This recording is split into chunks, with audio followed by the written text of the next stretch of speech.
O roteiro dos Sete Capitães é um documento especial. Ele conta uma história fascinante dos tais sete capitães, que foram os primeiros conquistadores da região da cidade do Rio de Janeiro, que saíram aqui dessa área do Recôncavo da Guanabara para ir fazer o reconhecimento das áreas do norte da capitania do Rio de Janeiro e terminaram se estabelecendo naquela área, se tornando também os primeiros povoadores europeus, evidentemente, não é? Da região do norte da capitania do Rio de Janeiro. Esses capitães, eles se embrenharam pelas matas, né, ao longo do litoral e depois pelas matas do norte fluminense e demarca o movimento, não é, de presença portuguesa na região do norte fluminense, nos primórdios da colonização.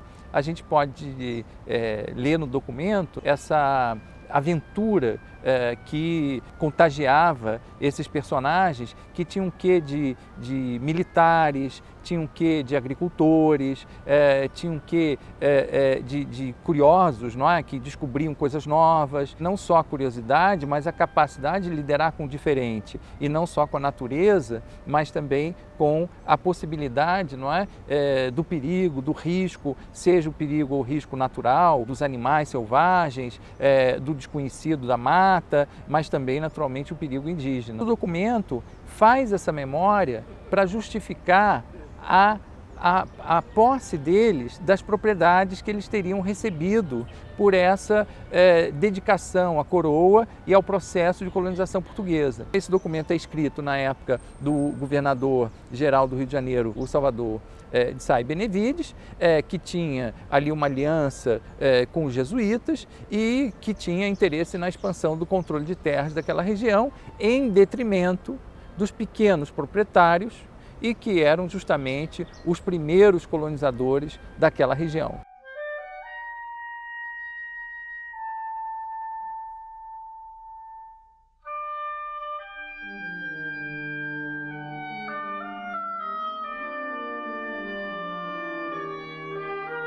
Eles chegam até a nossa região depois que eles sabem que a primeira tentativa de colonização portuguesa na região, com Pero de Góis, depois Gil de Góis, não deu certo. Era a capitania de São Tomé.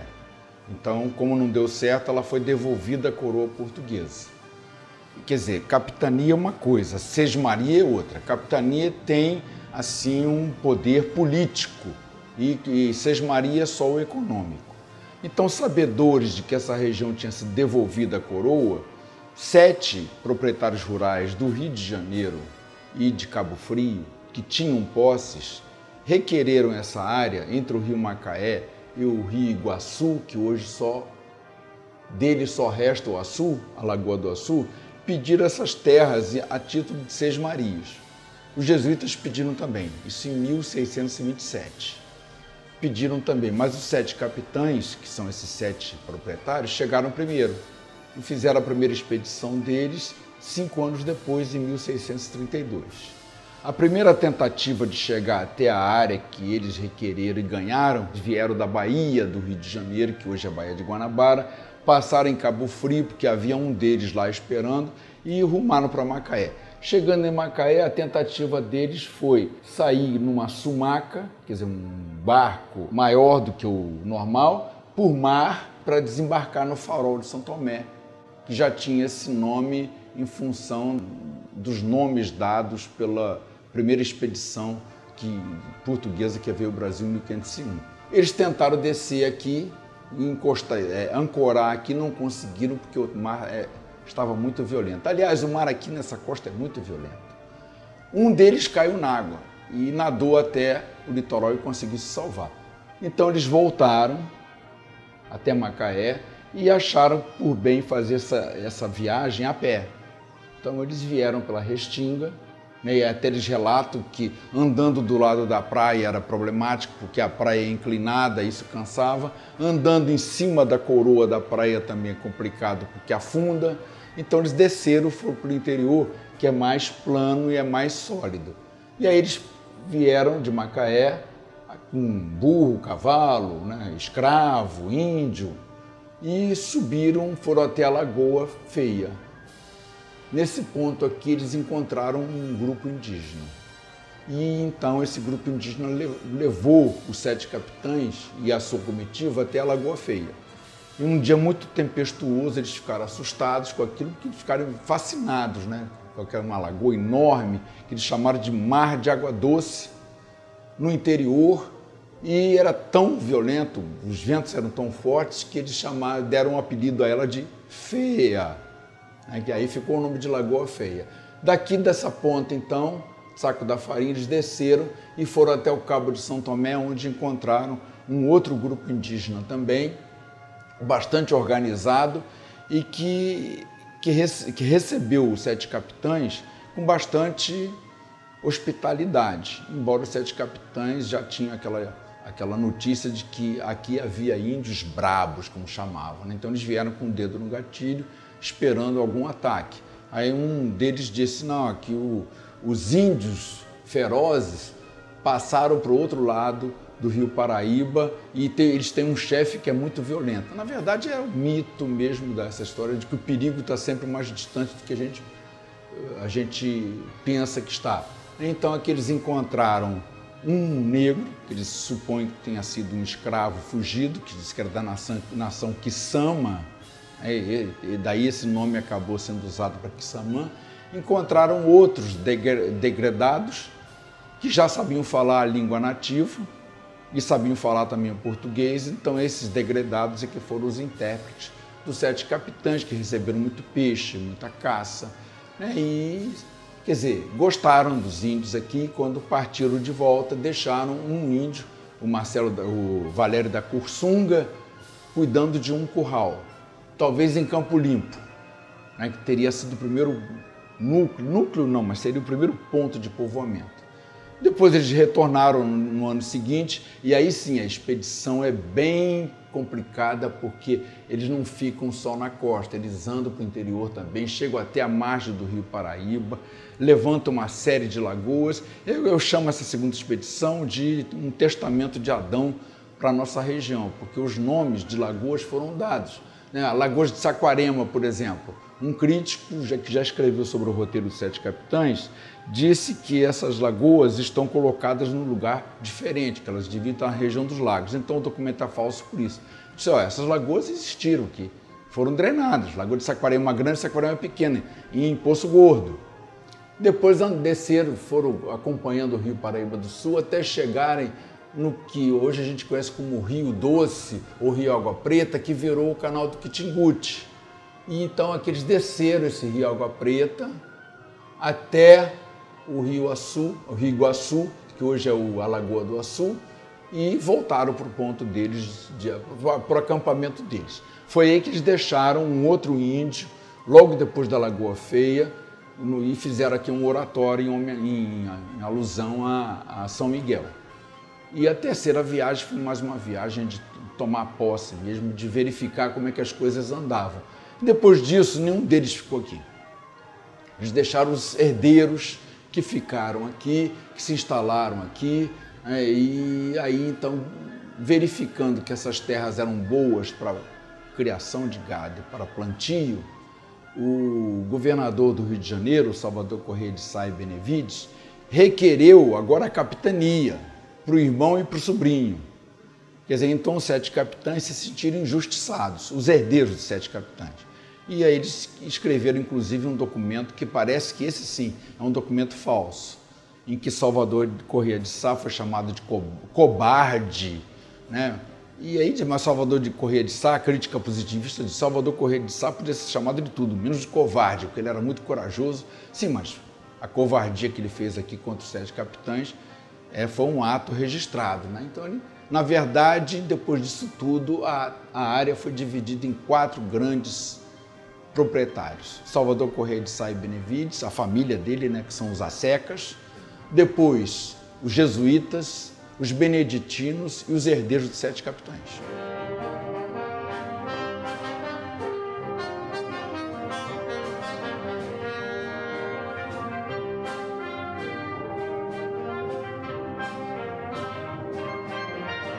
Eram ordens religiosas que estavam diretamente relacionadas à implantação do poderio colonial português em todos os locais, principalmente no Rio de Janeiro. Isso era uma maneira de você trazer essas instituições para uma região que era praticamente despovoada. E a partir disso se tem um incentivo na ocupação do território, principalmente no início com criação de gado e depois com produção de alimentos de subsistência e depois a produção de aguardente, depois o açúcar, porque a aguardente era uma moeda de troca valiosa e era muito apreciada por todos, portugueses, africanos e índios. Se usava aguardente para amaciar os ânimos. Tá? Então, essa região começou dessa forma, a colonização e a posse dessa terra. Porque os índios, na realidade, eles não eram os donos. Na visão portuguesa, você tem que pensar na visão do colonizador português, que ele achava que ele era o dono. O rei era o dono de tudo. Então, por uma benesse do rei ou de seus enviados, ele podia fazer as doações das terras, independente se ele já estivesse algum índio ou algum colono que não tinha propriedade, mas estava morando ali. Quantas pessoas devem ter sido expulsas ou morreram por estar em um local onde chegou um dono que não tinha ligação nenhuma com aquele espaço, mas que tinha um documento de propriedade, que ele era o proprietário daquilo ali. Sobre esse documento dos 7 capitães, 3 olhares foram colocados, sobre ele, que é o olhar do memorialista, em primeiro lugar, que são aqueles mais antigos que acharam um documento e transcreveram o documento, passaram para a história para frente. Depois vem o olhar do historiador. Esse olhar do historiador já é um olhar mais apurado, que ele vai comparar, ele vai checar datas, ele vai comparar nomes, vai comparar a oralidade, as questões do espaço, o que ficou no espaço, e o olhar do arquivista, que é a respeito desse documento, se esse documento é realmente verídico ou não. O primeiro documento realmente dizem que foi queimado, que sumiu. O que existe é uma transcrição. E aí fica a pergunta, será que realmente foi uma transcrição exatamente do documento primeiro? Ou se escreveu nesse documento segundo o que se quis ou o que se necessitava escrever? Porque o papel aceita qualquer coisa. Agora, esse papel é, de qualquer maneira, um documento. É ele que vai confirmar ou não um fato histórico. Por outro lado, a gente sabe que a descrição do ambiente é muito exata. Então, poxa, não é possível que eles não tivessem vindo aqui, De toda forma, se é que eles realmente vieram, não vieram os 7. Isso é praticamente certo. Por quê? Além de ter uma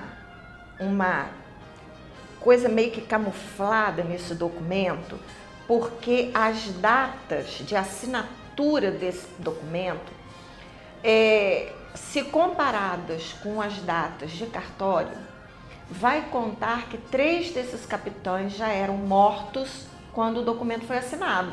Por outro lado, tem a descrição do ambiente, que é muito verídica. Bom, então algum deles realmente esteve aqui, Mas de toda maneira os 7 provavelmente não. Nós temos outra comprovação no território, que o Riscado, por exemplo, Maldonado, o Aires, eles doaram terras para a construção de capela, segundo consta a primeira capelinha construída pelos jesuítas em Campo Limpo, onde hoje é Campo Limpo, teria sido terra de um deles que foi doado para a construção da capela. Dona Ana. Dona Ana tem esse nome que vem de Dona Ana, que era a mulher do Riscado, que deixou aquelas terras para se construir uma capela e para um povoado, né? Então ficou com o nome dela, Dona Ana. O Morgado também se tem documentos de ata de Câmara, inclusive, falando das terras do Morgado, né? Então, do Maldonado também. Então, esses a gente tem na memória e tem na história, né? Bate o espaço com que conta o memorialista e com os documentos que tem na mão do historiador. O roteiro foi escrito por um dos 7 capitães que registrou essa memória justamente para defender a sua escritura, a escritura da sua terra, a sua propriedade, diante do interesse do governador da capitania, que não reconhecia aquele direito. Mas, na verdade, a escritura é datada depois da morte dele. Então, isso é um grande debate sobre o documento e que põe em xeque a veracidade do documento, né, das suas informações.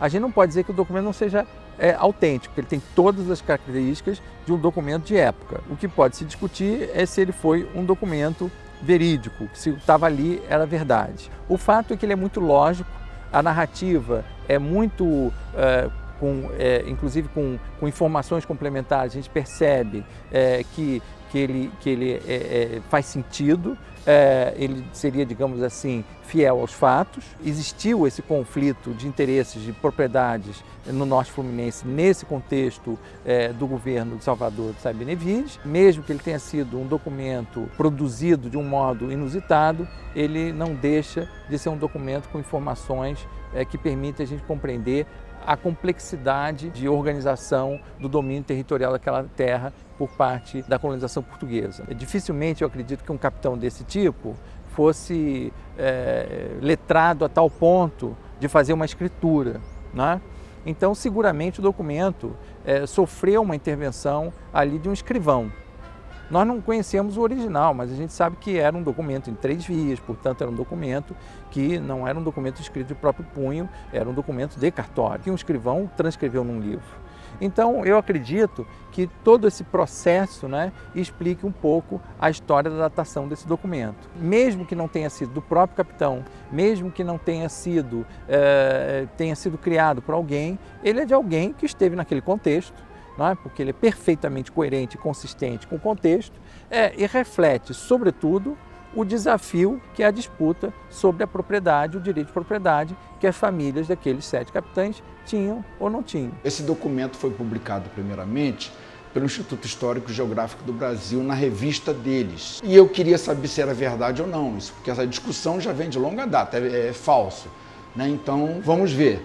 Então eu saí sozinho de Macaé, a pé, é claro que não foi de uma vez só, eu fui parando, voltava para casa, retornava ao ponto, não havia Parque Nacional da Restinga de Jurubatiba ainda, fui andando pouco a pouco e fui verificando que o relato batia com o contexto ecológico.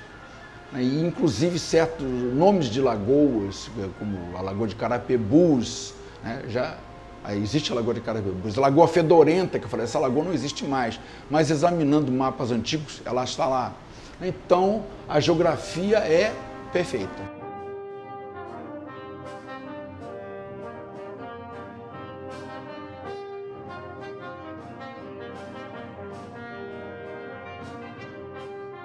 A primeira pessoa a fazer essa travessia foi o professor Sofiati, né? E ele escreveu esse livro do roteiro dos 7 capitães, na verdade é o documento comentado por ele, com alguns outros ensaios. E um dia indo para o trabalho de campo, o meu veículo quebrou no meio do caminho e eu fiquei com um tempo grande para poder ler o livro. E comecei a ler ali naquela situação mesmo, né? Então foi quando eu comecei a me identificar mais com o livro, com o contexto histórico mesmo da região. E tive a ideia, falei, bom, belo dia, acho que eu vou fazer essa travessia. E aí, conversando com o Rodrigo, isso tomou um corpo maior, né? Até virar esse projeto de realmente ter um roteiro turístico aqui, né? Para que a gente consiga unir a riqueza ecológica com a riqueza histórica aqui da região. A história, ela ajuda a gente a compreender o momento que a gente vive hoje em dia, né? Por que as distribuições de terras são da maneira que são aqui no norte fluminense, né? Até por conta do desenvolvimento socioeconômico da região, a gente consegue ter uma noção por conta esse peso histórico, essa cultura escravagista que foi muito forte aqui com a cana-de-açúcar, né? Então, eu acho que essa é a melhor maneira de se entender, principalmente essa disparidade, quando a gente olha esse contexto socioeconômico do sul do estado com o norte do estado. Basicamente, o que eles viram é o que está aqui hoje. Nós estamos dentro de um parque nacional. Essa área ela continua muito conservada por causa das condições, das dificuldades de se colonizar um local desse, dos atrativos que existem hoje, que a gente reconhece como atrativo, mas que na época eram dificuldades, então essa região foi muito pouco alterada. A partir do ponto que eles saem desse tabuleiro arenoso aqui, que é uma formação mais recente em termos geológicos, e começa a caminhar mais em direção ao continente, a gente tem uma mudança da fisionomia e a gente tem uma fisionomia mais de mata e de floresta. De certa forma, a floresta apresenta algumas facilidades em termos de recurso e de coisas de interesse para eles, mas uma dificuldade de locomoção. Então, eles transitam por essa região e a paisagem que eles veem nessa região onde eles transitam para poder fazer os marcos e dividir os lotes entre eles é basicamente essa. Uma área rica em recursos, animais que eles caçavam, aves, peixes que eles pescavam, né? Palmitos que eles coletavam nas matas. Então, essa área, a gente ainda tem esses recursos e era isso que eles vinham e se aproveitavam disso ao longo desse roteiro deles ou dessa jornada que eles empreendem, né? Eu acho que isso divulga, né, esse princípio, divulga esse olhar, divulga como as pessoas da época pensavam e se orientavam. Então acho que é um contato que a gente tem com um pouco da nossa história. Esse roteiro serve também para isso. Eu gosto muito dessa história porque eu acho que, especialmente no caso do Rio de Janeiro e do Brasil de modo geral, a gente sempre conta a história do país a partir do poder central. E é sempre como se tudo fosse muito natural, não é? Primeiro vem um governante, depois vem outro governante, depois vem outro governante, e a gente não revela muito como é complexo esse processo de afirmação de uma ordem social. Sobretudo quando a gente fala assim de terras que não são as centrais, a capital, onde está o governante, isso termina ficando um tema um pouco na periferia do conhecimento. E eu acho que o bonito dessa história do roteiro dos Sete Capitães é não só trazer um pouco a história de um passado não valorizado, não é? Ou até esquecido, ou até menosprezado, mas também poder valorizar como é complexo a construção do conhecimento histórico. Uma coisa a gente não pode perder de vista, que em geral aquilo que fica na lembrança, não é? Produz alguma coisa que fica no esquecimento. E não é à toa que a gente lembra muito dos governadores coloniais, como Salvador de Sá, e a gente esquece às vezes personagens tão especiais como foram esses Sete Capitães. Se aproximar da biografia deles é se aproximar um pouco mais do gosto da vida e descobrir que a vida em cada época tem um sabor diferente. A história desse documento especial mostra, não é, que a gente tem muita coisa para estudar e que não é só porque a gente tem o documento de época na mão que a gente está sabendo de tudo. É aí que começa o nosso problema. E isso faz com que quem gosta de pesquisa, né, se sinta desafiado e ao molho da história acrescente ainda, né, os temperos do que é a construção do conhecimento.